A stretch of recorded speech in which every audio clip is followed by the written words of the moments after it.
Voy entonces a proceder a compartirles los resultados de la fase cualitativa de este proyecto. Lleva por nombre Inclusión en la Universidad, quienes asumen la responsabilidad.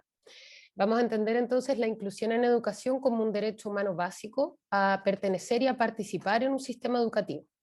En los últimos años se observa que, que Chile ha tenido un gran avance en términos normativos respecto a las políticas públicas que impulsan una educación sin discriminación y promueven la inclusión en establecimientos educacionales. Al analizar la revisión bibliográfica se observa un vacío de conocimiento en la temática específica de responsabilidad e inclusión. Pero de todas formas tenemos bastante literatura asociada a modelos de inclusión, y en ese sentido estos modelos, por ejemplo el que mencionaba María José Solís al comienzo de Booth y Ainscow, nos pueden dar luces de quienes estarían participando en el despliegue del fenómeno, ¿no? Entonces, si bien no hay literatura, como decía, directa, sí podemos inferir o orientarnos. Respecto a la metodología utilizada en esta fase, la perspectiva teórica utilizada es la teoría fundamentada de Strauss y Corbin. Se utilizó como instrumento grupos focales y entrevistas semiestructuradas, y los participantes fueron miembros de la comunidad educativa pertenecientes a 3 estamentos y 3 campus de la universidad, y esos 3 estamentos fueron desagregados en 5 grupos, quedando, participando 14 estudiantes de pregrado, 2 estudiantes de posgrado, 17 funcionarios docentes, 5 funcionarios no docentes y 9 directivos. El plan de análisis utilizado fue a partir de método de comparación constante en los niveles de codificación abierta y axial, y fueron a su vez utilizados los criterios de rigurosidad científica propios de la investigación cualitativa. En los resultados, respecto a al primer nivel de análisis de codificación abierta, emergieron 25 subcategorías, agrupadas en 6 categorías. Ellas son caracterización organizacional de la Universidad de Concepción, evaluación de la inclusión y diversidad institucional, conceptualización de la inclusión, percepción de la responsabilidad por áreas de inclusión institucional, evaluación del apoyo institucional a la diversidad y desafíos para generar una institución inclusiva. Luego, estas categorías que emergieron, ¿cierto?, fueron puestas en relación en el marco del paradigma de codificación de Strauss y Corbin, que relaciona contexto, condiciones causales, condiciones que intervienen, estrategias de acción-interacción y consecuencias, y a continuación voy a compartir este diagrama. Entonces, primeramente observamos el contexto que podemos identificar, podemos hacer una división entre un contexto más amplio, que es el social, y un contexto más micro, que es el institucional. En términos de contexto social, se observa un momento histórico, ¿cierto?, en el que los grupos tradicionalmente marginados alzan la voz en los últimos años a nivel mundial, comienzan a ser más visibilizados, se comienzan a poner en la mesa las problemáticas, y también destaca que las nuevas generaciones estarían teniendo un cambio de paradigma respecto a la visión que tienen de la diversidad y de la necesidad de inclusión. A su vez, como decía en un comienzo, existe este avance normativo del país en temáticas de inclusión.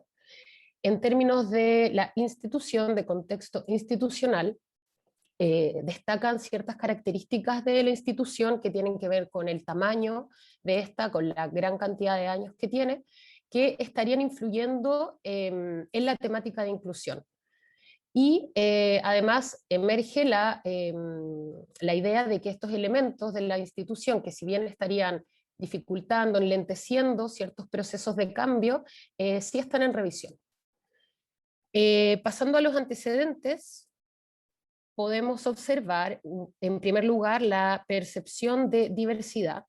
Se destaca que la percepción de la diversidad dentro de la universidad es altamente diversa. Aparecen distintos tipos de diversidad observada, y a su vez, en este punto, es comentada una tendencia a la homogeneización de la diversidad, es decir, existiría esta aminorización de las expresiones individuales, probablemente por ajustarse a ciertos imaginarios de grupo.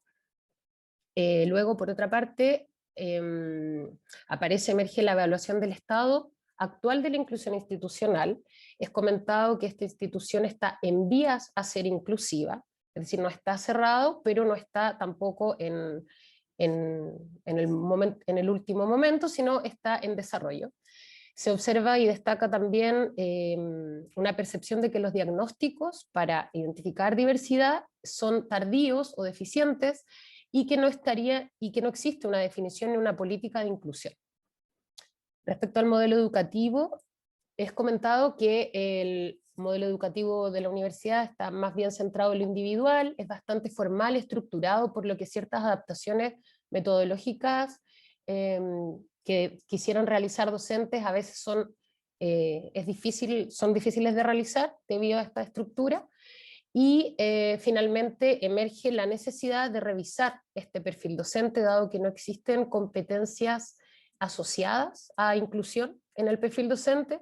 Además es un perfil docente que está estandarizado para las distintas disciplinas, y además destaca la idea de que las funciones no están del todo claras, lo que todo esto estaría también influyendo en el fenómeno de percepción de la responsabilidad.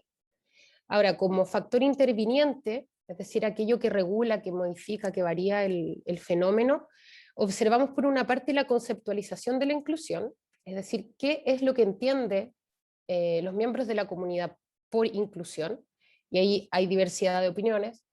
Emerge también la percepción de que hay una suerte de desconocimiento de la temática de inclusión, es decir, los y las entrevistadas comentaban, no sé muy bien lo que es, para mí es algo nuevo, no estoy segura si lo que entiendo corresponde al hecho, y finalmente una necesidad de revisar los conceptos y los límites del fenómeno de inclusión. Luego, respecto a la percepción de responsabilidad por área, se observa que la responsabilidad va variando según el área de inclusión institucional de la que hablemos.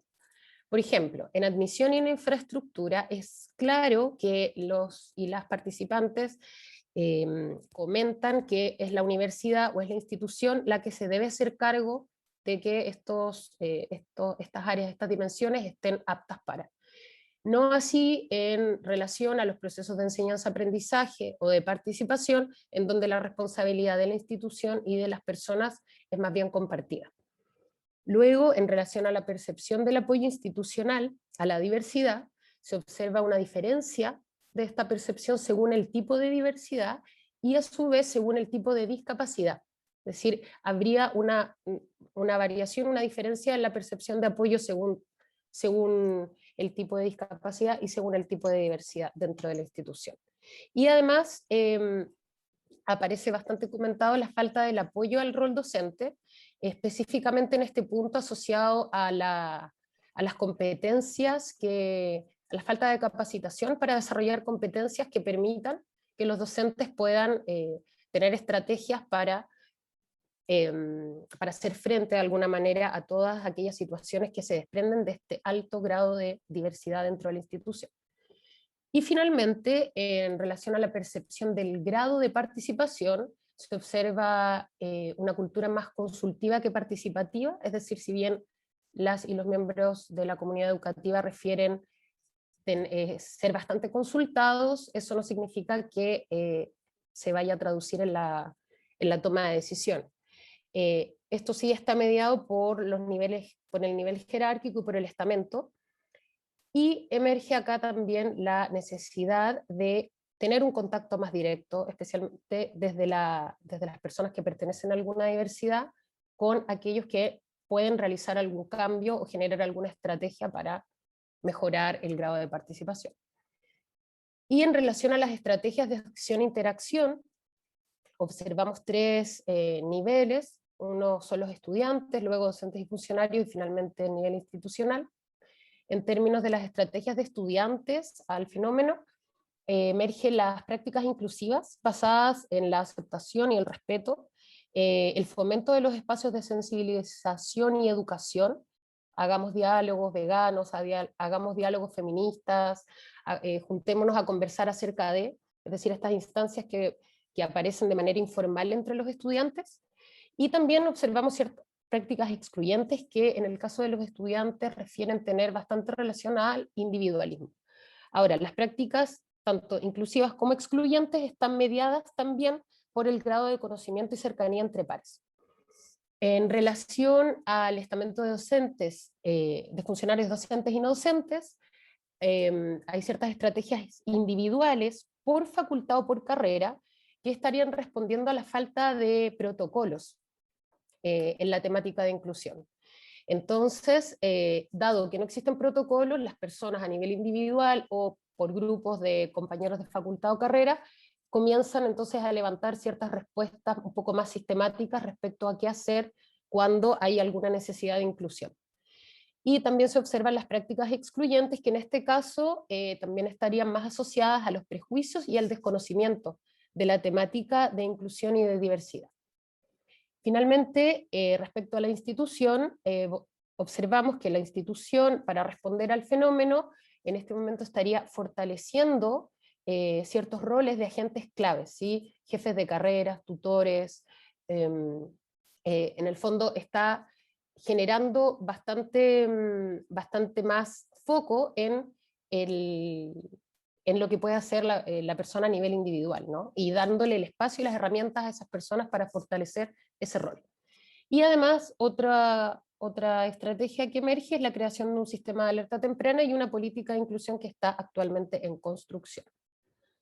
Como consecuencias, podemos también observar consecuencias en dos niveles. Uno es el nivel personal. A nivel personal emerge la sensación de duda y temor de las personas a hacer intervenciones en inclusión.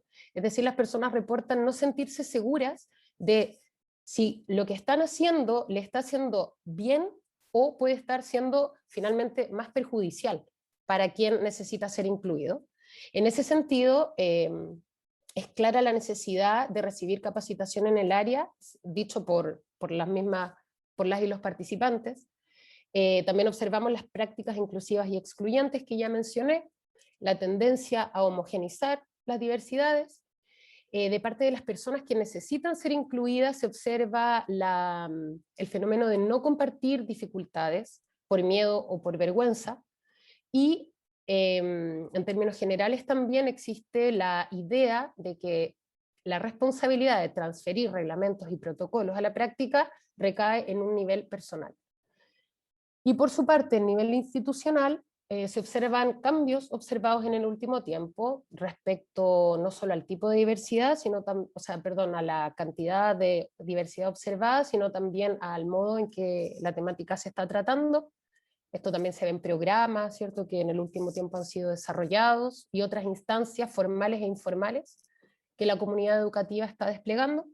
Y se despliegan una serie de desafíos. Por ejemplo, definir inclusión y declararse inclusiva como institución, mejorar los diagnósticos y articular los apoyos que ya existen, fortalecer los espacios de participación, revisar las sanciones y crear protocolos, y la necesidad de educar a toda la comunidad educativa. Ahora, en términos de discusión preliminar, podríamos observar la clara interacción entre los niveles personal, institucional y social de responsabilidad respecto a la inclusión. Es claro que las personas, las y los entrevistados, observan y comentan que es necesario que los tres niveles estén en interrelación, se coordinen y que los cambios ocurran simultáneamente en estos tres niveles, lo que también está bastante coincidente con el modelo de Booth y Ainscough. Pero si observamos la interacción específica entre el nivel personal y el nivel institucional, observaríamos también que hay una suerte de difusión de responsabilidad, dado que a nivel personal los miembros de la comunidad estarían esperando que la institución sea quien tome con más claridad, con más seriedad, con más fuerza la temática, especialmente en lo que refiere a las políticas, dado que no existen políticas, y en ese sentido protocolos, reglamentos, las personas están esperando que la institución tome esa iniciativa, y la institución a su vez está, como decía en un momento anterior, esperando las acciones que está realizando tienen que ver bastante con el nivel personal. Entonces está fortaleciendo los espacios personales de responsabilidad para incluir. Y en ese sentido, existiría una suerte, como decía, de difusión de responsabilidad en que ambos niveles están esperando que el otro comience, tome la iniciativa o se haga cargo de manera más clara, y eso también podría estar influyendo en que en este momento la percepción del clima institucional no es inclusivo, ¿sí? Es un clima no inclusivo de la institución.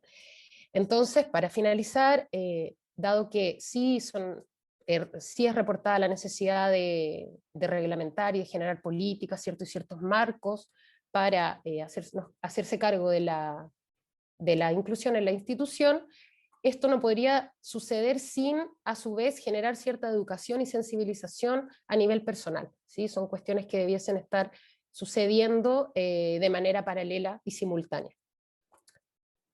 Y muchas gracias. Muchas gracias, María José, por tu presentación. Y tras finalizar...